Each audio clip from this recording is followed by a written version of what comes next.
Naquela manhã em Lisboa, uma porta se abriu e com ela desabou um mundo inteiro de mentiras. Ao encontrar o envelope esquecido, Inês não descobriu apenas a traição do marido, mas também a própria força que jamais imaginara ter. Sem gritos, sem lágrimas, apenas o silêncio que desmonta o orgulho e muda destinos, porque no fim, Inês percebeu. O que Afonso chamava de poder, ela chamaria de liberdade. Naquela manhã, o céu de Lisboa tinha um tom azul profundo e estranho, como se as nuvens leves sobre o Tejo também quisessem esconder algo. A casa de Inês e Afonso, situada em uma rua de pedras perto da Praça Marquês de Pombal, mantinha a mesma imponência silenciosa de sempre, tão sóbria quanto seus donos. As paredes brancas cobertas pela sombra de loureiros, a pesada porta de madeira e o pequeno jardim com estátuas de pedra esculpida evocavam uma sensação de rigidez e frieza. Dentro da mansão, havia um cômodo que Inês raramente atravessava, o escritório de Afonso. Não era apenas um espaço de trabalho, mas o território que ele erguera para si, intocável, inviolável. Durante todos os anos de convivência, Inês nunca ousara abrir aquela porta. Afonso sempre reforçava que seu trabalho exigia concentração, isolamento absoluto. Respeitosa por natureza, ela jamais desconfiou. Acostumara-se apenas a vislumbrar de longe a luz que escapava pelas frestas, a sentir o leve cheiro de charuto, a ouvir o som constante das teclas quando passava pelo corredor altas horas da noite. Para ela, aquele espaço era como outro mundo, um mundo que o marido guardava só para si, enquanto ela aceitava permanecer do lado de fora. Mas naquela manhã, um detalhe pequeno alterou o rumo do destino. Afonso, apressado para uma reunião com sócios financeiros, esqueceu uma pasta no carro. Inês se lembrou de que os documentos do veículo ficavam em uma das gavetas do escritório, gaveta que ela jamais tocara. Primeiro hesitou, os pés parados diante da porta pesada, mas a necessidade falou mais alto. Respirou fundo, girou a maçaneta e a porta se abriu com um rangido leve, como o suspiro de um passado que acabava de despertar. O cômodo surgiu diante dela como um instante congelado. Paredes revestidas de madeira escura, a luz entrando pela janela grande e refletindo na mesa de nogueira polida. Estantes cheias de livros técnicos, de direito empresarial, cadernos de couro alinhados com perfeição. Sobre a mesa, tinteiro, canetas de luxo e uma bandeja de documentos posicionados com precisão. O espaço transpirava perfeccionismo, controle, frieza. O aroma do couro da poltrona, misturado ao cheiro de papel antigo e ao resquício de café da noite anterior, criava uma atmosfera solene, distante. Um aviso claro de que Inês não pertencia àquele lugar. Com passos contidos, ela se aproximou da mesa, a mão trêmula ao abrir a gaveta. Além dos documentos do carro, havia um envelope pardo, amassado, guardado às pressas. Inês parou por um instante, mas o instinto a fez puxá-lo. Ao abrir, papéis se espalharam pelo chão como peças soltas de um segredo. Abaixando-se, pensou que fossem apenas recibos de trabalho, até que seus olhos se fixaram em letras em negrito. Nomes de restaurantes de luxo no bairro Alto, faturas de joias caríssimas na Avenida da Liberdade e, por fim, um contrato de aluguel de um apartamento sofisticado no Parque das Nações, tudo em nome de Afonso. O corpo de Inês gelou, os dedos trêmulos seguravam as folhas, os olhos relendo sem acreditar. Cada recibo, cada assinatura, era uma lâmina que rasgava a confiança que ela sempre preservara. O tempo parou. Até o arrulho dos pombos na praça distante soou estridente, como se lembrasse que o mundo continuava, enquanto seu coração se despedaçava. Dentro dela, um furacão. Raiva, dor, humilhação, incredulidade. Mas seu rosto permaneceu sereno. Respirou fundo, obrigando-se a manter a calma. Em vez de chorar ou gritar, pegou o celular e fotografou cada folha, cada detalhe. O clique seco da câmera soava como o batimento frio da verdade sendo registrada. Recolheu os papéis, devolveu-os ao envelope e se sentou na poltrona onde Afonso tantas vezes se instalara para comandar o mundo. Ali, olhando ao redor, Inês enxergou tudo diferente. Livros, canetas, relógio antigo na parede, Tudo se transformara em prova de uma vida falsa. Perguntas se atropelavam em sua mente. Há quanto tempo? Quem era ela? Como ele podia deitar-se ao seu lado todas as noites e viver outra vida bem ali? Em Lisboa, a dor era imensa, mas nenhuma lágrima caiu. O sofrimento ultrapassara o choro. No lugar, nasceu uma lucidez estranha. Ela compreendeu uma coisa. Afonso esperava uma explosão. Lágrimas, gritos, acusações. Ele sabia como controlar isso, mas nunca estaria preparado para o contrário. O silêncio, a serenidade, a retirada do jogo. Inês permaneceu imóvel, ouvindo o tic-tac do relógio. O silêncio pesado transformara aquele espaço em tribunal particular, e a sentença já estava dada. Ela não era mais a mulher ingênua que cozinhava, levava os filhos à escola, esperava o marido chegar. Ao segurar aquele envelope, tornara-se outra, uma mulher decidida a escolher o caminho que ninguém esperava. Ao se levantar, ajeitou o vestido, respirou fundo. O coração doía, mas no olhar havia firmeza. Não sabia o que o futuro lhe reservava, mas tinha certeza de uma coisa. Dali em diante, Afonso não teria mais o poder de decidir tudo. Naquela tarde, Lisboa foi banhada por um sol dourado, mas dentro de Inês só havia frio. Saiu do escritório, deixando o envelope no mesmo lugar, como se nunca tivesse tocado. Seus passos sobre o assoalho soaram leves, invisíveis, impossíveis de revelar o coração dilacerado. Na sala, Marta e Diogo continuavam fazendo lição, o lápis riscando o papel, o riso infantil enchendo o ar. Inês sorriu para eles, o sorriso que só uma mãe consegue manter, mesmo quando carrega uma tempestade por dentro. Na cozinha, lavou as mãos sob a água fria. O líquido corria pelos dedos, mas não levava embora o tremor. No espelho da parede, seu reflexo mostrava olhos fundos, rosto delicado marcado pelo cansaço. Respirou fundo e murmurou para si: "Fica calma, vai dar tudo certo." À noite, a rotina parecia a mesma. Inês preparou o jantar: peixe assado, batatas, salada fresca. Marta contou sobre a aula de dança. Diogo descreveu o jogo de futebol na escola. Inês ouviu, assentiu, serviu mais comida nos pratos. Cada risada das crianças apertava seu peito, porque sabia que aquela felicidade simples estava prestes a mudar para sempre. A fechadura da porta girou. Afonso entrou elegante no terno cinza, telefone na mão, a voz carregada de autoridade, enquanto falava de um grande projeto, familiar demais e, ao mesmo tempo, distante. Um ator que interpretara o mesmo papel por tanto tempo que já não sabia mais onde terminava a farsa e começava a realidade. Inês o olhou, mas seus olhos não eram mais os de antes. Antes, estavam cheios de confiança. Agora, só havia frieza. Afonso largou a pasta na cadeira, tirou o casaco, beijou o filho, cumprimentou a filha, sentou-se à mesa. Inês manteve-se calada, apenas observando. O jantar correu como de costume. Afonso riu, contou histórias sociais. Inês apenas acenava com a cabeça ou sorria de leve. Quando as crianças terminaram, ela disse suavemente: "Subam para o quarto, tem prova amanhã." Marta e Diogo obedeceram, correndo escada acima. Restaram apenas os dois. Inês enxugou as mãos no pano, sentou-se diante dele. O celular repousava ao lado, com as fotos dos documentos. Afonso se preparava para levantar, mas o olhar dela o deteve. "Precisamos falar." A voz calma, firme. Ele franziu a testa, mas permaneceu sentado. Estava acostumado a resolver tudo com lógica e superioridade. Imaginou que seria apenas uma reclamação trivial. Mas então Inês girou o celular na mesa. As imagens das faturas e contratos brilharam na tela. "Eu sei de tudo", disse ela, com voz grave e segura.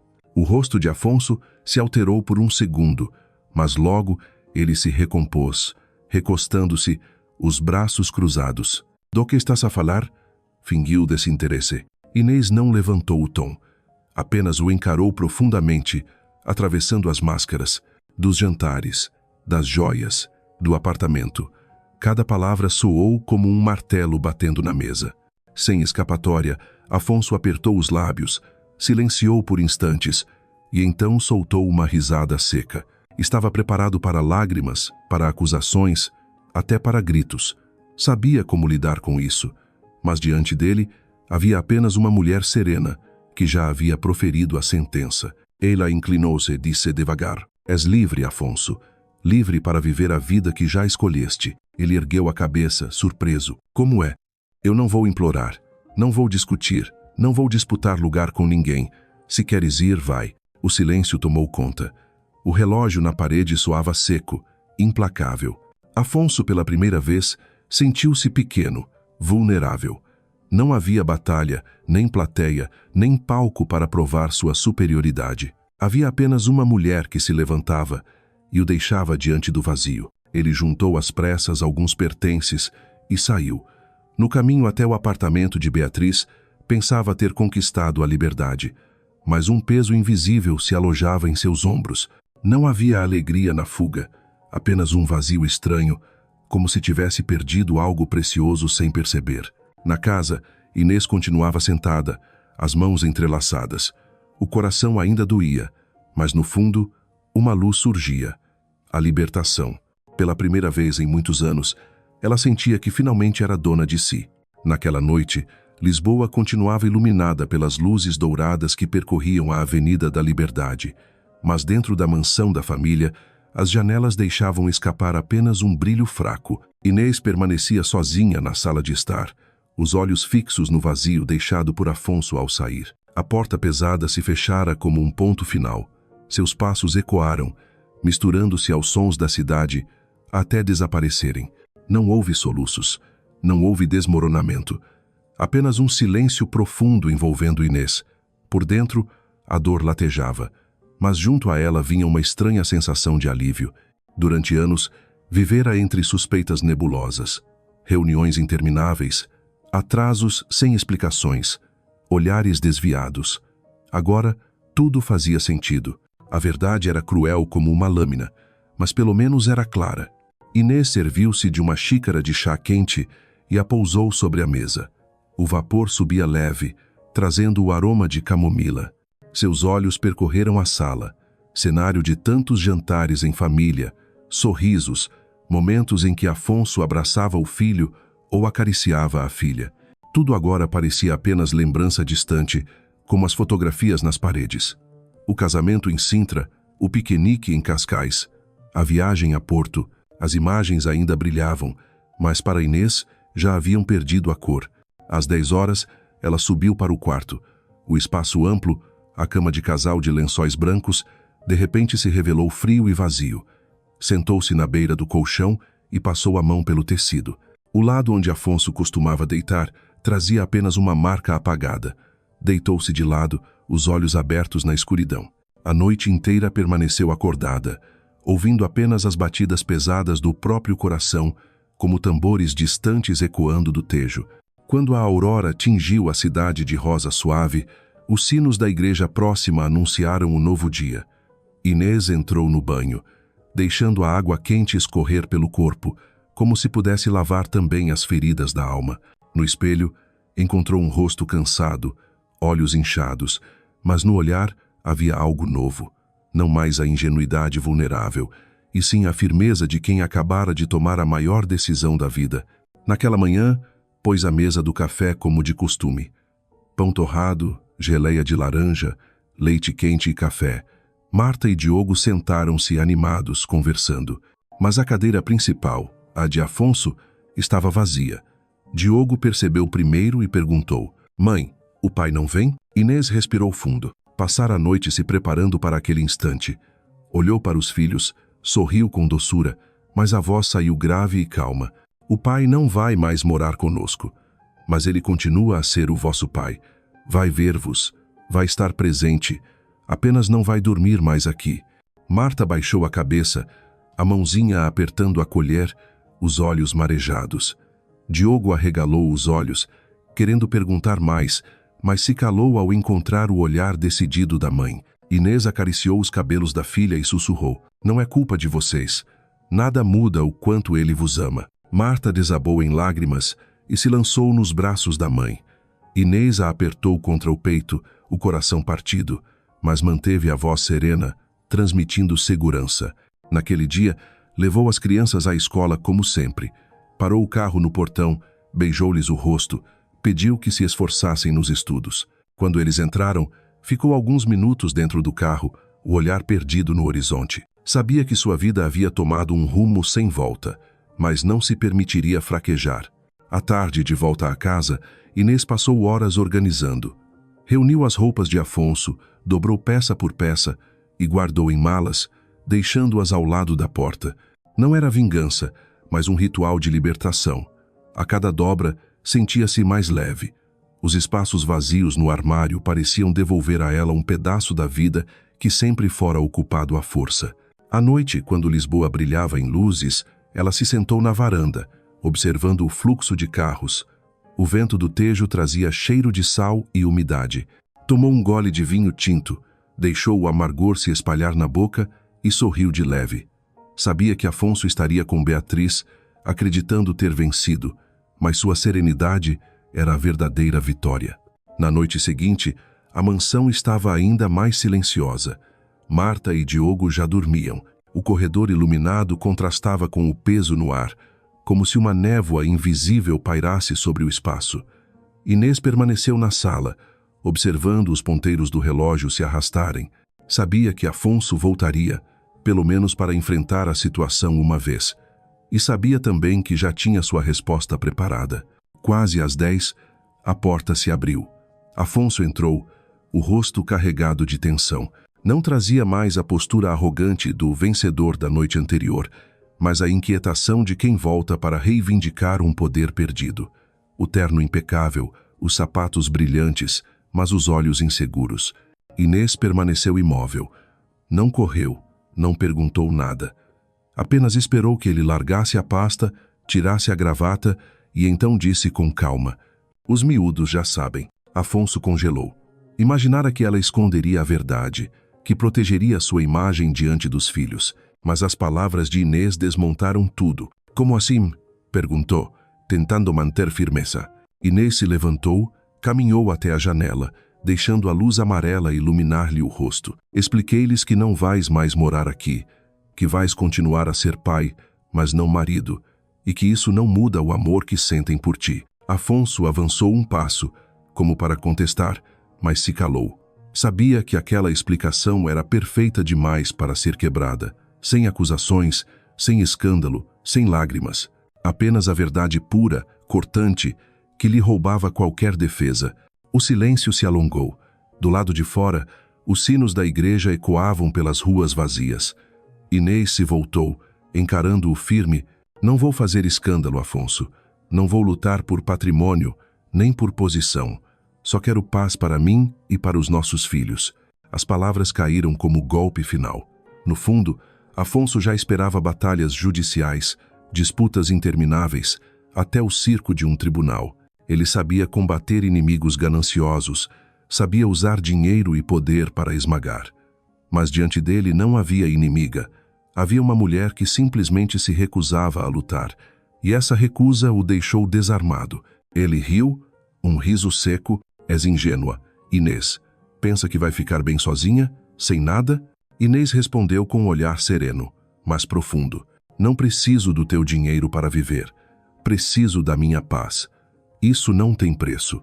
A sala pareceu congelar. O vento assobiava nas frestas da janela, trazendo o cheiro salgado do Tejo. Afonso a olhou e, pela primeira vez em muitos anos, sentiu que perdera. Não por deixar a mulher, mas por não conseguir controlar a forma como ela se afastava. Inês caminhou até a porta e a abriu. "Agora vai. Beatriz deve estar à tua espera." Afonso hesitou alguns segundos, como se buscasse uma reação, mas se virou. Pegou a pasta e saiu. A porta se fechou atrás dele, ressoando pelo vazio da casa. Inês deixou-se cair no sofá, as mãos sobre o peito. A dor ainda queimava, mas sob ela se espalhava uma leveza nova. Pela primeira vez em muitos anos, sentia-se verdadeiramente livre. Sem mais noites de espera, sem mais desconfianças, sem mais medo. Restava apenas ela e os filhos diante do caminho que começava. Na primeira noite sem Afonso, a mansão na rua antiga de Lisboa parecia ter se transformado num imenso vazio. O som dos insetos no jardim, O ruído distante dos carros da avenida, tudo soava exageradamente nítido. Inês estava deitada na cama, olhos abertos na escuridão. O travesseiro ao lado ainda guardava a marca funda e o perfume familiar dele, agora apenas vestígios dolorosos. Ela não chorou. As lágrimas já haviam secado desde o confronto com a verdade. O que restava era um torpor profundo. O tic-tac do relógio na parede dilatava os segundos, martelando sua solidão. Virou-se para o outro lado, abraçou o cobertor, mas não encontrou calor. O quarto amplo, de repente, era grande demais, frio demais para uma única mulher. Ao nascer do dia, a luz suave entrou pela janela. Inês se levantou. O cabelo desgrenhado, o rosto pálido, mas nos olhos havia firmeza. Deixou a água quente do banho deslizar pelo corpo, como se pudesse lavar o peso da noite. No espelho, viu o reflexo de uma mulher que havia atravessado a fronteira da dor e agora só tinha uma escolha: ser forte. Na cozinha, preparou o café da manhã como sempre: pão torrado, geleia de morango, café preto, leite quente. O aroma espalhou-se pelo espaço, mas a cadeira vazia na ponta da mesa pesava no ar. Marta desceu primeiro, cabelos soltos, olhos inchados. Sentou-se sem dizer nada. Diogo veio logo atrás, a bola debaixo do braço, o olhar curioso. "Mamã, o pai vem já?" perguntou com ingenuidade. Inês pousou a xícara de café e balançou a cabeça. "O pai não vai descer, Diogo." Marta permaneceu em silêncio, os olhos vermelhos fixos no prato.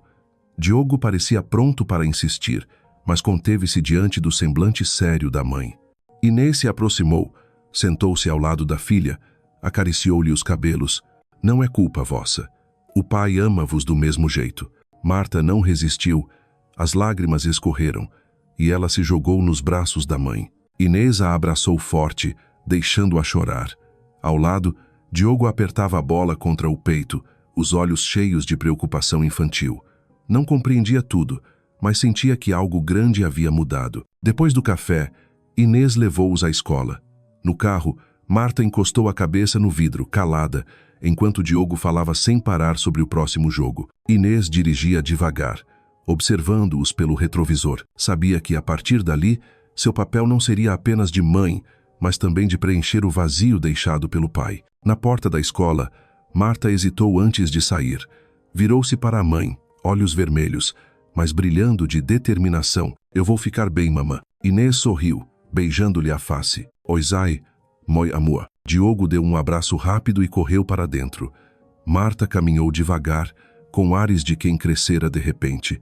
O coração de Inês doeu, mas também se aqueceu. Precisava ser a muralha onde os filhos pudessem se apoiar. À tarde, sozinha em casa, organizou as roupas de Afonso. Cada camisa, cada gravata foi dobrada com calma e guardada na mala. Não era raiva, mas um ritual de despedida. O armário, antes cheio, revelava espaços vazios, como se a casa finalmente respirasse. Ao fechar a mala, Inês inspirou fundo e sentiu-se mais leve. À noite, Marta e Diogo faziam a lição de casa na sala. Inês estava com eles, lendo, ajudando quando necessário. Não havia gritos nem tensão, apenas um fim de tarde simples e aconchegante. Foi então que ela percebeu. Eram esses momentos que realmente importavam.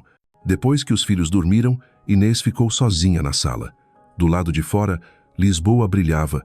O Tejo corria em silêncio. Abraçou uma almofada e olhou para longe. O coração ainda sangrava, mas sob a dor brotava algo novo, a semente da liberdade, de uma vida que ela jamais havia imaginado.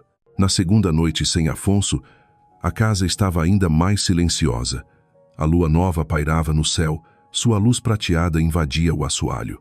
Inês sentou-se na varanda, enrolada no velho xale de lã, uma xícara de chá de camomila nas mãos. O aroma era suave, mas não bastava para acalmar as feridas. As lembranças voltaram. No início do casamento, Afonso jurara proteger a família com honra e força.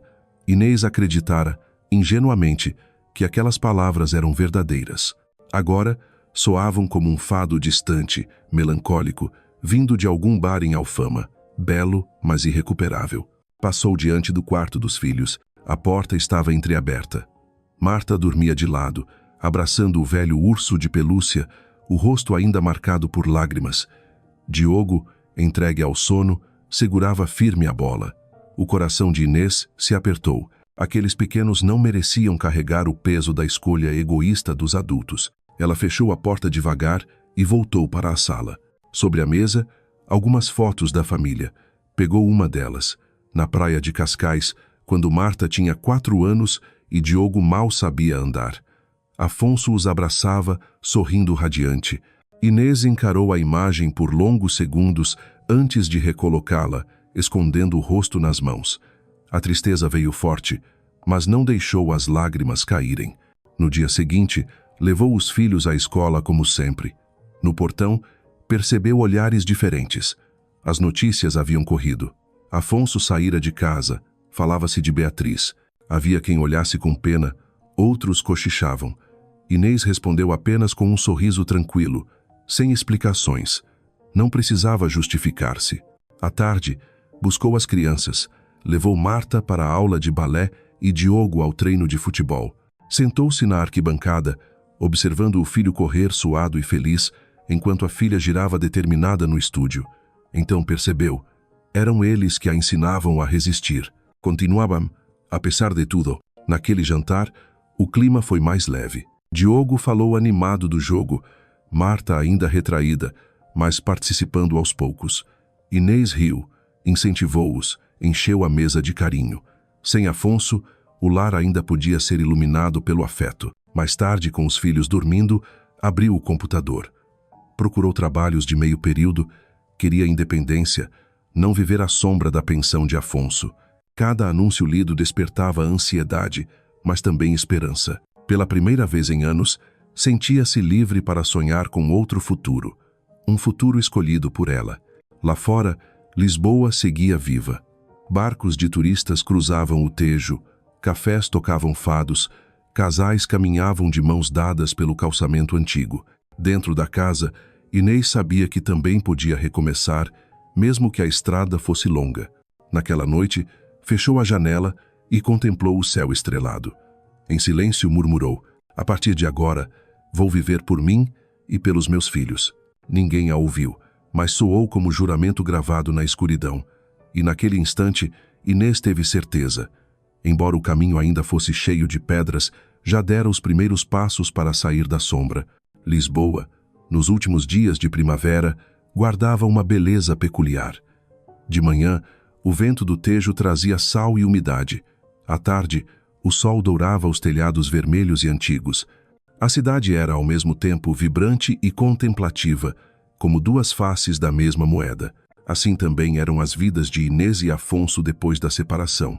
Para Inês, a rotina passou a girar em torno das pequenas coisas cheias de significado. Acordava cedo, preparava o café da manhã de Marta e Diogo e os levava à escola. No trajeto, perguntava à filha sobre o balé, ao filho sobre o próximo jogo. Sorria, escutava, e em cada instante descobria que ainda era inteira. À tarde, passava no supermercado, comprava frutas e verduras frescas e cozinhava refeições simples. Em alguns dias, levava os filhos ao Jardim da Estrela. As árvores murmurando ao vento, as crianças correndo, enquanto ela lia num banco de pedra. Noutros, caminhavam à beira do rio, saboreando sorvete e observando os barcos. Sem Afonso, ela se esforçava para que os filhos sentissem que a família permanecia unida, apenas em outra forma.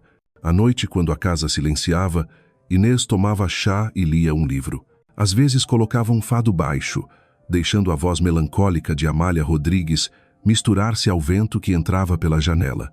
Cada nota despertava a dor, mas também lhe trazia alívio. A tristeza lentamente se transformava em força, numa espécie de orgulho silencioso. O mundo de Afonso, ao contrário, era feito de excessos. No apartamento de luxo no Parque das Nações, junto a Beatriz, vivia entre restaurantes caros, vinhos raros e escapadelas a Madrid ou ao Algarve. Para fora, irradiava brilho.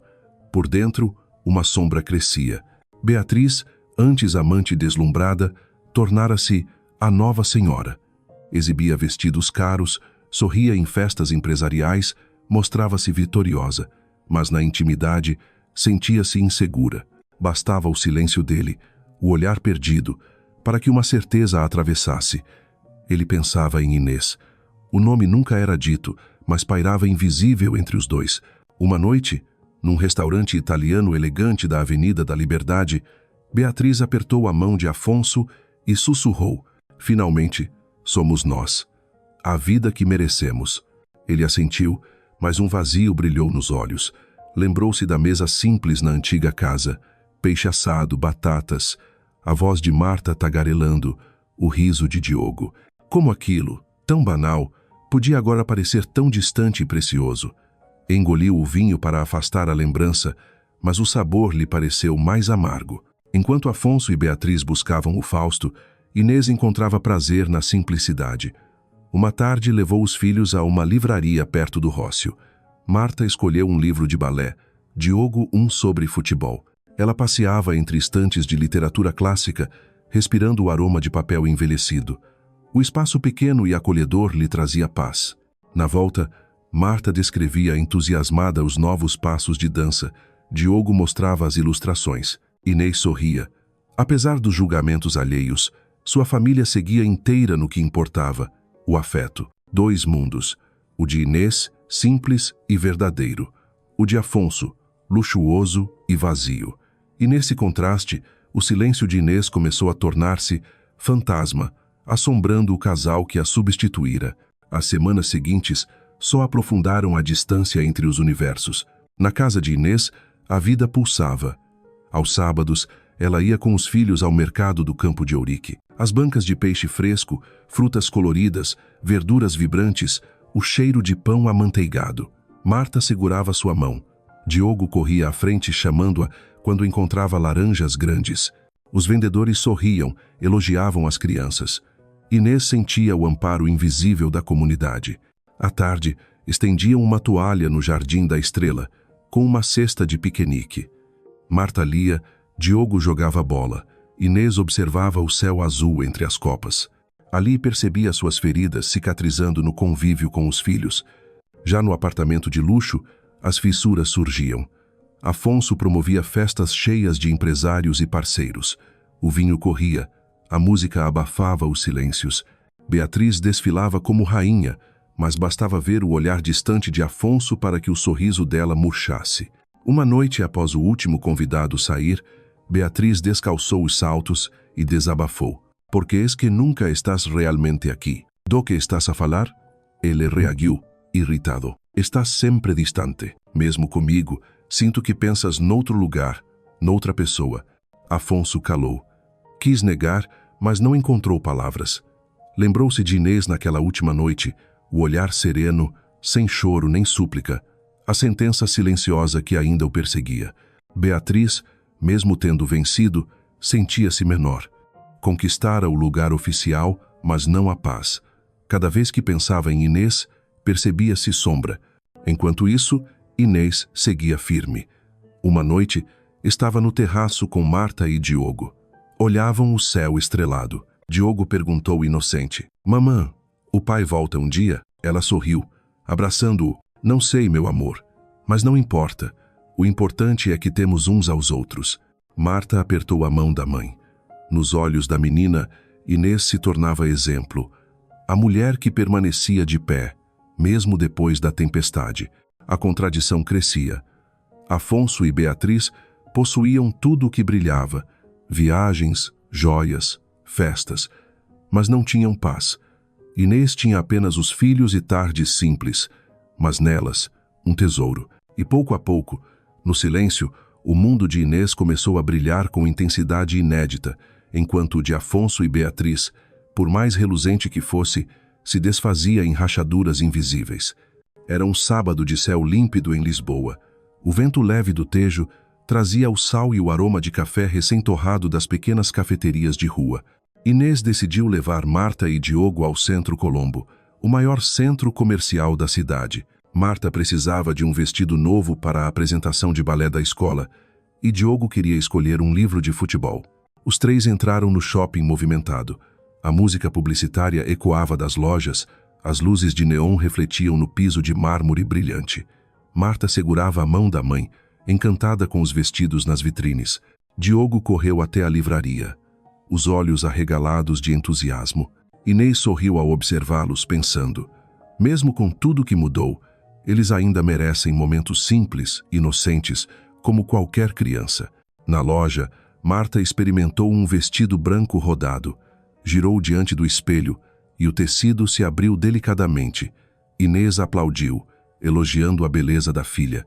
Marta sorriu radiante, como se a tristeza dos últimos dias tivesse se dissipado um pouco. Perto dali, Diogo folheava livros de futebol, chamando alto: mamã, olha este. Tem imagens incríveis. Inês aproximou-se, inclinou-se para ver e assentiu. Se gostas? Leva. Mas o instante sereno foi quebrado. Ao sair da livraria, Inês parou abruptamente. Do outro lado do corredor, surgia Afonso, de mãos dadas com Beatriz, carregando sacolas de grife. Tudo pareceu desacelerar. O coração de Inês apertou, mas logo retomou o controle. Endireitou o corpo, segurando a mão de Marta, que hesitava ao seu lado. Diogo ergueu os olhos, reconheceu o pai e correu ao encontro dele. Pai! Afonso se abaixou, abraçando o filho, forçando um sorriso. Meu campeão! Que surpresa boa! Beatriz manteve o braço preso ao dele, mas seu sorriso soou rígido, a mão agarrando a alça da bolsa. Inês caminhou até eles, Marta ainda a seu lado. Quando parou diante do casal, sua voz saiu calma, sem raiva. Bom dia, Afonso. Bom dia, Beatriz. Beatriz retribuiu, a voz presa na garganta. Bom dia, Inês. Afonso ficou desconcertado. Esperava gritos ou acusações, não serenidade. Olhou para Inês e encontrou olhos claros, firmes, que desarmavam qualquer desculpa. Inês inclinou-se levemente para Beatriz, o tom sereno, mas cortante. Só peço uma coisa, que trates bem dos meus filhos.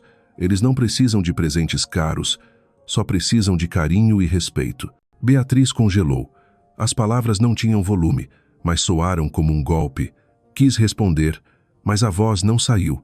Afonso abaixou o olhar, apertando instintivamente a mão dela. Diogo mostrou o livro ao pai. Olha, pai, este tem desenhos incríveis. Afonso sorriu forçado, elogiando-o, mas a voz tremia. Marta, em silêncio, observava. Percebia a força da mãe naquele silêncio que fazia seu pai calar. Inês apertou a mão da filha e disse suavemente: Vamos, crianças. Ainda temos muito para fazer. Chamou Diogo e se afastou, firme. O trio desapareceu entre a multidão, enquanto Afonso e Beatriz ficaram parados no corredor iluminado, tomados por uma sombra invisível. Beatriz segurava a bolsa com tanta força que os nós dos dedos ficaram brancos. Voltou-se para Afonso, nervosa. Viste como ela falou comigo? Sem gritar, sem nada, mas foi como se tivesse ganho. Afonso permaneceu mudo, olhando na direção em que Inês se afastara, a imagem dela com os filhos de mãos dadas ainda gravada na mente. Diz alguma coisa. Afonso, insistiu Beatriz. Ele engoliu seco e murmurou apenas. Ela sempre foi assim. A frase simples caiu sobre Beatriz como um tapa silencioso. Percebeu dolorosamente que Afonso jamais se libertara da sombra de Inês. Enquanto isso, no andar de cima, Inês ajudava Marta a escolher acessórios e levava Diogo ao caixa com o livro. Na fila, o menino perguntou: Mamã, por que falaste assim com a Beatriz? Inês sorriu, acariciando-lhe os cabelos. Porque às vezes, Diogo, não é preciso gritar para sermos ouvidos. Basta dizer a verdade. Marta ouviu em silêncio, mas seus olhos brilhavam de admiração. Para ela, a mãe se tornara maior que nunca. Ao saírem do shopping, o sol da tarde dourava os prédios e o vento fresco do rio envolvia Lisboa. Inês caminhava de mãos dadas com os filhos, sentindo o coração mais leve. Não precisava disputar nem levantar a voz. Sua força estava na calma e na dignidade. Já Afonso e Beatriz deixaram o Colombo em silêncio. No carro, o motor roncava, mas nenhum deles falou. Afonso, olhando pela janela, buscava inconscientemente a silhueta de Inês. Beatriz mordia os lábios, lágrimas contidas pela sensação de derrota que não sabia nomear. Naquela noite, no apartamento luxuoso, Beatriz não conseguiu dormir. Abraçava o travesseiro, ouvindo repetidas vezes na mente: só precisam de carinho e respeito. As palavras de Inês ecoavam como sentença. Do lado de fora, Afonso bebia vinho na varanda, o olhar perdido no tejo iluminado pela lua. Sentia com clareza. Aquela não era uma guerra de gritos nem de armas, mas uma batalha silenciosa. E nela, ele já havia perdido, completamente. Na antiga casa, Inês observava a mesma lua pela janela. O rosto mostrava cansaço, mas também serenidade. Murmurou para si: a verdadeira força está no silêncio. E soube no íntimo que, mesmo com os desafios à frente, havia escolhido o único caminho capaz de proteger a si mesma e aos filhos. O dia da audiência de divórcio amanheceu sombrio em Lisboa. O céu coberto de nuvens cinzentas, a chuva fina transformando as ruas de pedra em espelhos frios. Inês levantou-se cedo, vestiu um simples vestido bege e prendeu o cabelo com discrição. Sem maquiagem elaborada, trazia apenas a solenidade e a firmeza no olhar. Antes de sair, encarou-se no espelho e murmurou: hoje não é sobre perder ou ganhar, é sobre libertar-me. Do outro lado da cidade, Afonso vestia um terno de corte impecável. No pulso, o relógio suíço brilhava. Ao seu lado, Beatriz, em um vestido azul escuro, o rosto maquiado com cuidado, segurava o braço dele como quem exibe um troféu, mas dentro de si tremia, como se fosse entrar numa batalha sem armas suficientes. No Tribunal da Relação de Lisboa, o ambiente era denso. Advogados com pastas, funcionários apressados, curiosos espiando. Inês entrou de passos firmes, expressão serena. Afonso chegou em seguida, altivo, mas com atenção escondida por trás da máscara de frieza que apenas Beatriz, colada a ele, percebia. Quando o juiz chamou as partes, a sala ficou em silêncio. Os advogados preparavam pilhas de documentos. O magistrado, por trás dos óculos, perguntou: Senhora Inês, deseja apresentar os seus pedidos? Esperava-se uma disputa feroz pelo vasto patrimônio de Afonso. Empresas, imóveis, ações, mas Inês ergueu a cabeça e respondeu clara, sem tremer: sim, meritíssimo. Abro mão de todos os bens, em nome do senhor Afonso, empresas, investimentos, veículos, ações. Peço apenas a casa onde moro com os meus filhos e uma pensão justa para lhes garantir uma vida digna. Nada além disso. Um murmúrio percorreu a sala. O advogado de Afonso ergueu os olhos. Atônito, Beatriz apertou o braço dele com força, como se buscasse explicação. O juiz arqueou as sobrancelhas, pedindo confirmação. Está a abdicar de todos os outros bens, senhora Inês. Sim, ela respondeu firme. O que quero não pode ser comprado. O silêncio pesou. Afonso virou-se, chocado. Enlouqueceste? Vai sair de mãos a abanar? Inês sustentou o olhar dele. Tranquila. Eu não preciso do teu dinheiro para viver. Preciso apenas da paz dos meus filhos e da minha própria paz. As palavras atravessaram Afonso como lâmina. Passara a vida acreditando que poder e fortuna eram as armas absolutas. Mas agora, diante dele, havia uma mulher que não queria nada disso. E justamente por isso, ele se sentiu vazio. Beatriz ao lado gelou. O pensamento corroía.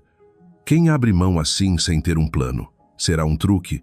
Ou será que ela é realmente maior do que eu? A dúvida a sufocava.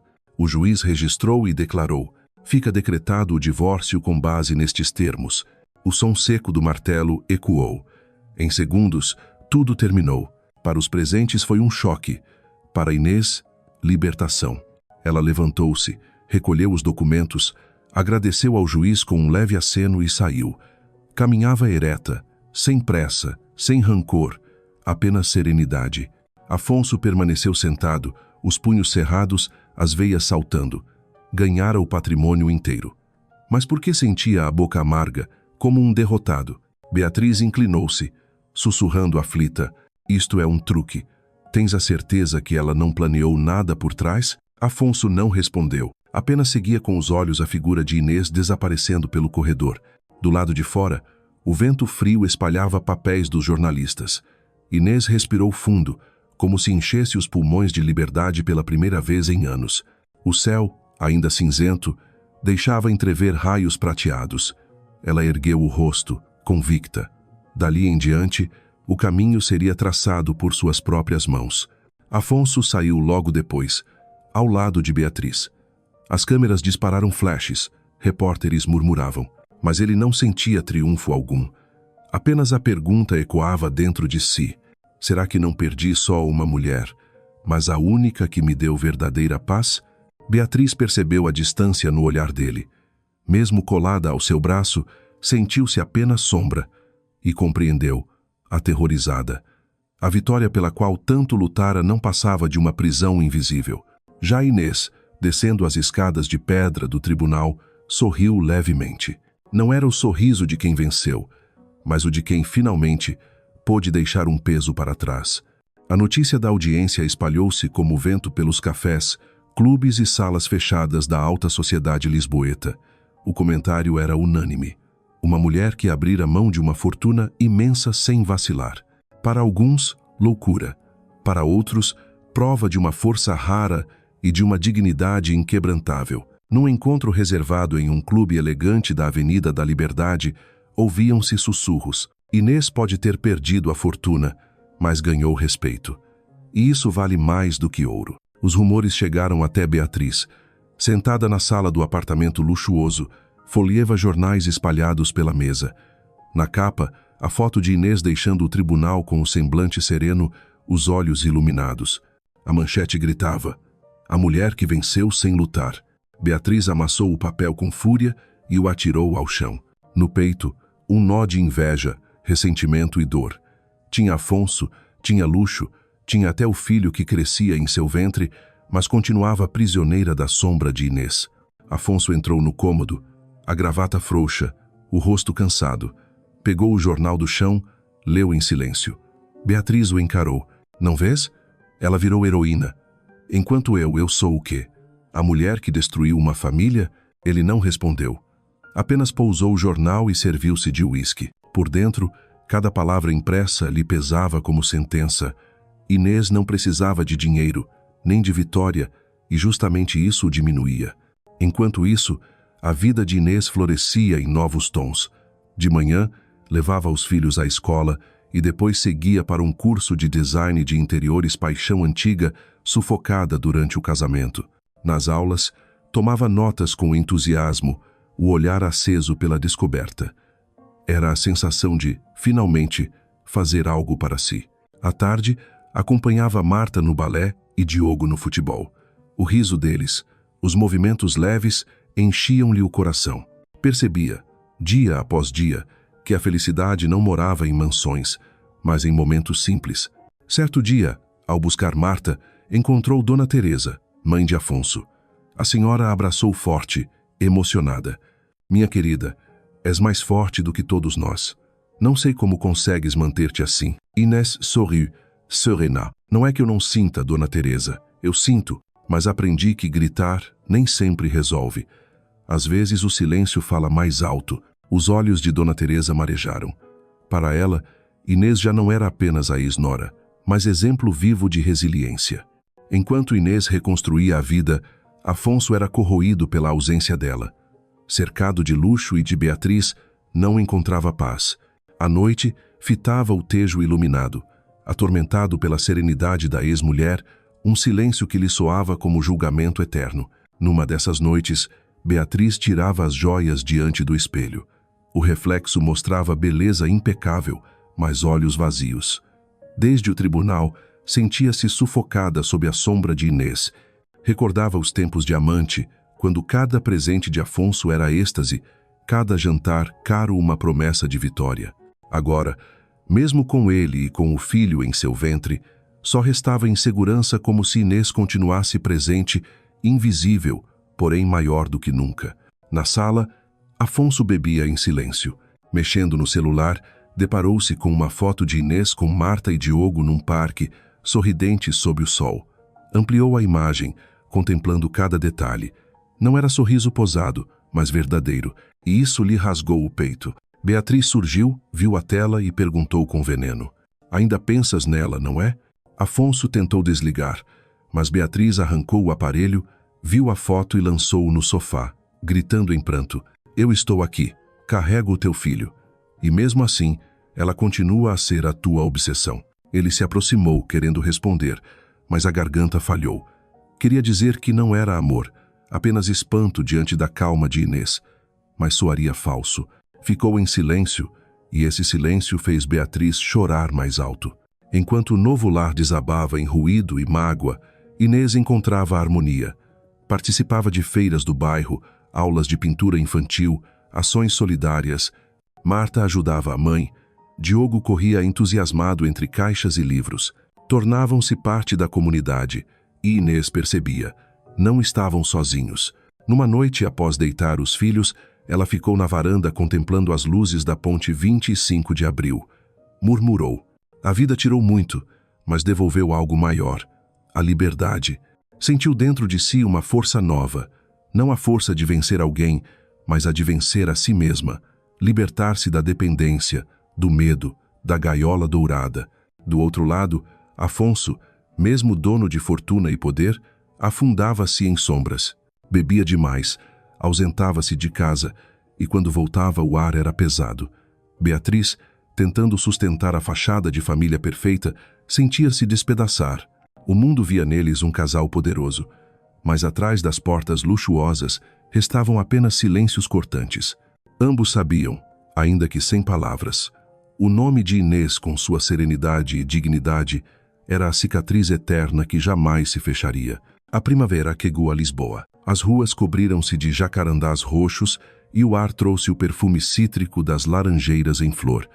Para Inês, era também a estação das mudanças. Numa tarde, durante um chá organizado pela escola de Marta, conheceu Marcelo, primo de Beatriz. Ele acabara de regressar do Porto para abrir um ateliê de arquitetura na capital. Diferente dos homens exibicionistas do círculo de Afonso, Marcelo tinha simplicidade elegante, fala calma e olhar atento. Mais do que falar, ele sabia ouvir. Aproximou-se com um sorriso genuíno. Tu deves ser a Inês. Já ouvi falar de ti. Ela arqueou as sobrancelhas, surpresa. Espero que sejam coisas boas. Marcelo riu, com brilho nos olhos. Apenas boas, e acho que ainda não ouvi tudo. A conversa fluiu sem esforço. Ele perguntou sobre Marta e Diogo, contou sobre os projetos que uniam modernidade e tradição portuguesa. Inês, sem perceber, abriu-se. Há anos não se sentia realmente escutada. Nos dias seguintes, Marcelo manteve contato. Mandava mensagens breves e delicadas.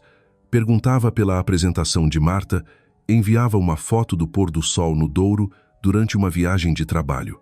Nada de pressa, nada de pressão, apenas uma presença constante e serena. Inês, de início, hesitou. O coração ferido ainda temia depender de novo. Mas Marcelo era diferente. Respeitava seus silêncios, acompanhava o ritmo que ela ditava. Uma tarde, convidou mãe e filhos para passearem no Jardim da Estrela. Diogo logo se agarrou a ele, arrastando-o para o campo de futebol. Marta, ao lado da mãe, observava. Pouco a pouco, seus olhos revelaram confiança ao ver Marcelo brincar com o irmão sem reservas. No banco do jardim, Inês comentou em voz baixa: "Eles parecem gostar de ti." Marcelo sorriu, olhar suave, "E eu gosto deles. Mas, sobretudo, gosto de ver-te sorrir outra vez." A simplicidade da frase tocou fundo.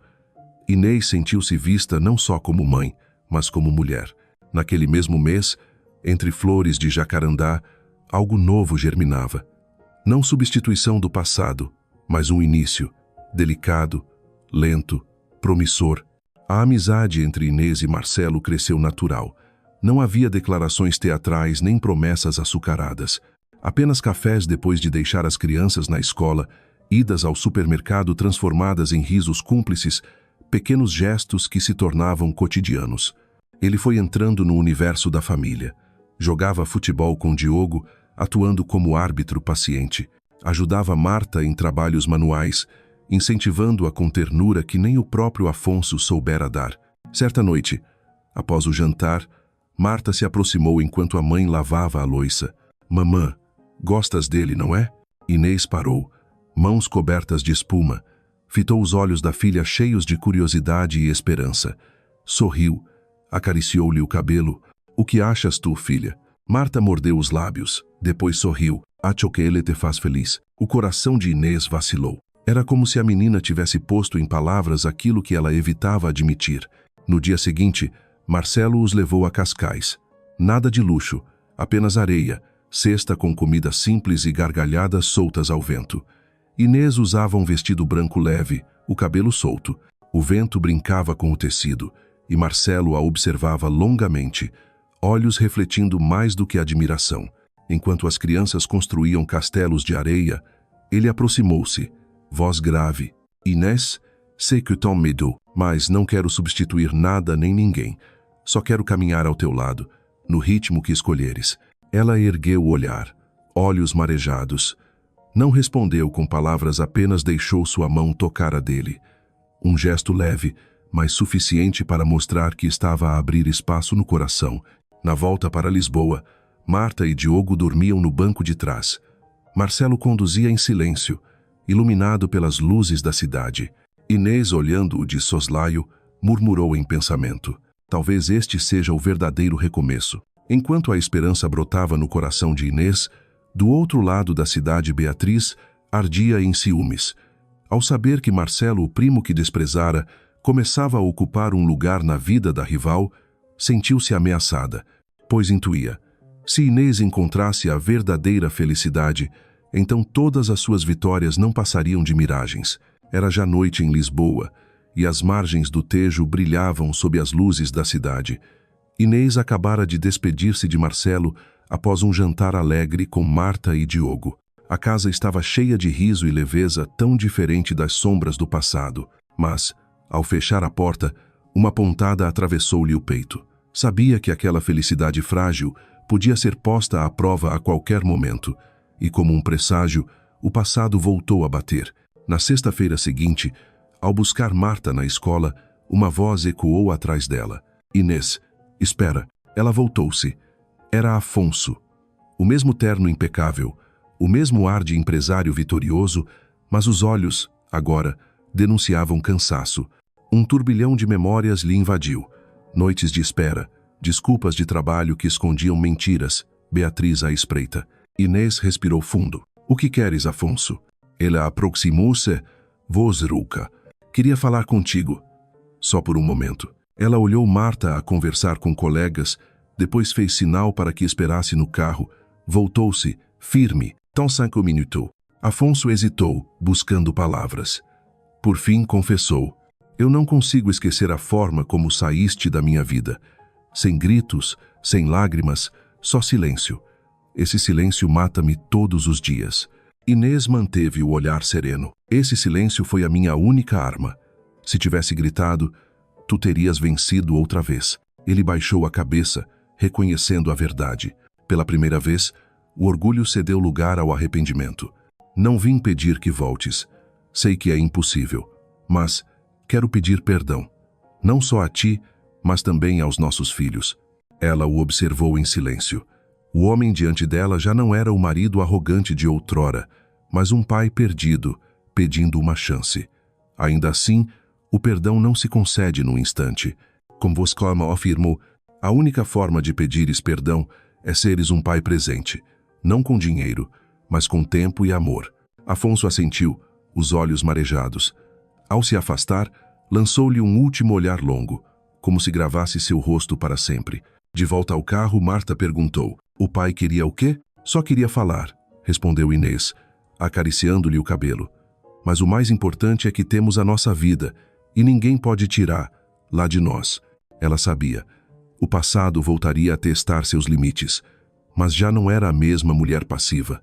Agora era alguém capaz de impor fronteiras claras. Nos dias seguintes, Afonso passou a aparecer mais.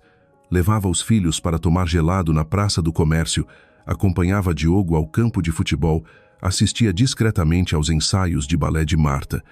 Para as crianças, eram momentos preciosos, preenchendo lacunas antigas. De longe, Inês observava com sentimentos mistos. Não podia apagar as feridas, mas também não podia negar a importância da presença paterna, e compreendeu. O perdão não servia para devolver espaço a Afonso no coração dela, mas para libertá-la do peso do rancor. Enquanto isso, Beatriz se corroía. Do alto do apartamento, via o marido sair cedo e regressar tarde, trazendo no rosto uma suavidade que só aparecia após estar com os filhos. A insegurança virou ciúme. Até que Numanoat explodiu. Tu não amas a mim, nem ao nosso filho. Ainda vives preso a ela, à sombra daquela mulher. Afonso não respondeu. Serviu mais um copo de uísque. O silêncio dele era mais devastador que qualquer confissão. Certa tarde, num café perto do Jardim da Estrela, Inês recebeu um envelope de uma mulher desconhecida. Isto é para si, de alguém que quer ficar no anonimato. Dentro havia fotos. Afonso e Beatriz em festas luxuosas, sorrisos artificiais, olhares frios. Na última imagem, uma frase escrita à mão. Nem tudo o que brilha é ouro. Inês permaneceu imóvel. Quem teria enviado? Um aliado oculto? Ou a própria Beatriz, tomada pelo ciúme? Seja como for, entendeu. O passado ainda a rondava, tentando quebrar sua paz. Nessa noite, Marcelo veio visitá-la. Ela mostrou-lhe o envelope. Ele franziu o senho. Isto é uma armadilha. Querem que voltes a olhar para trás quando já estás a construir algo novo.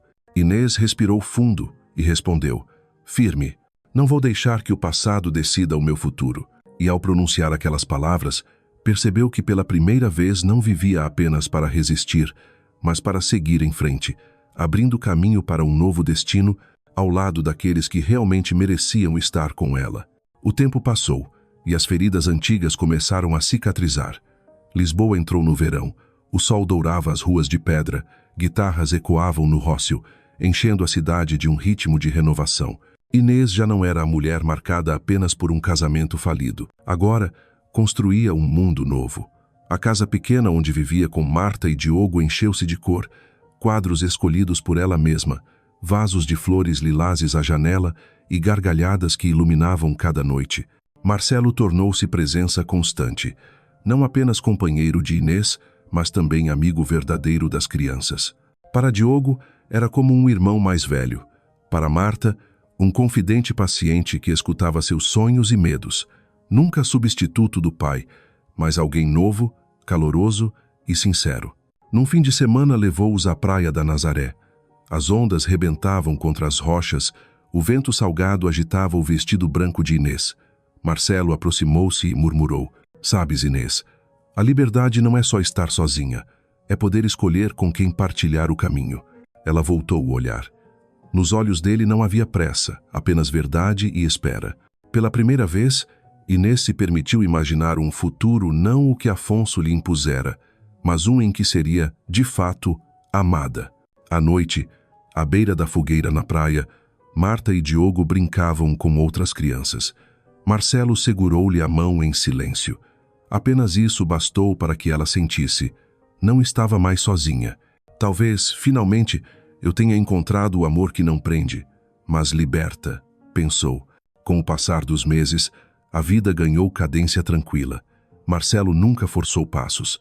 Apenas oferecia ombro firme, permitindo que Inês e os filhos abrissem o coração no seu próprio tempo. Assim, ela percebeu que o amor verdadeiro podia ser suave, sem imposição.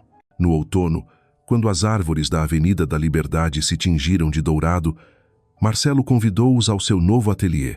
Marta explorou os desenhos de balé entre plantas arquitetônicas. Diogo maravilhou-se com maquetes de madeira. Inês observava de canto, tomada por um calor interno. Marcelo não era alguém de passagem, era quem poderia construir um lar ao lado deles.